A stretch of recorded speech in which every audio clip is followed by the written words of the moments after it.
আজ তোমাদের সাথে শেয়ার করব পাবদা মাছের একটা দুর্দান্ত রেসিপি। বানাবো পাবদা মাছের সর্ষে পোস্ত। তো চলো ঝটপট রেসিপিটা দেখে নাও।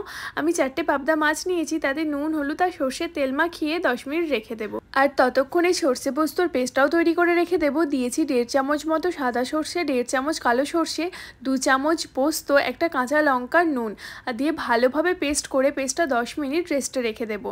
আর তারপর কড়াইয়ে সর্ষের তেল গরম করে মাছগুলোকে এক এক করে ভালোভাবে কড়া করে ভেজে নিতে হবে। পাবদা মাছ খুব নরম হয়, একটু সাবধানেই ভাজতে হয়, না হলে কিন্তু মাছ ভেঙে যাওয়ার সম্ভাবনা থাকে। আর তারপর আমি তেলের মধ্যে কালো জিরের ফোড়ন দিয়ে দিয়েছি 1 চামচ আদা কাঁচা লঙ্কার পেস্ট, আর সামান্য নুন দিয়ে ভালোভাবে নেড়েচেড়ে নিয়ে দিয়েছি 1/2 চামচ জিরে গুঁড়ো আর একটা টমেটো পিউরি। ভালোভাবে মশলাটাকে কষিয়ে নিয়েছি। টমেটো থেকে কাঁচা গন্ধ গেলে দিয়েছি পরিমাণ মতো হলুদ আর কাশ্মীরি লঙ্কার গুঁড়ো। আর তারপর সেটাকেও একটু নেড়েচেড়ে নিয়ে দিয়েছি সর্ষে পোস্তর পেস্টটা। আর তারপর আর কিছুই না, ভালোভাবে একটু ফুটিয়ে নিয়ে মাছগুলো এক এক করে উপর থেকে দিয়ে ভালোভাবে সর্ষে পোস্তর সাথে মিশিয়ে নিয়ে পরিমাণ মতো নুন চিনি দিয়ে একটু উপর থেকে কাঁচা লঙ্কা সর্ষের তেল ছড়িয়ে কিছুক্ষণ ঢাকা দিয়ে স্টিম হতে দিলেই সর্ষে পোস্ত একদম রেডি। কেমন লাগলো আজকের রেসিপিটা অবশ্যই জানাবে।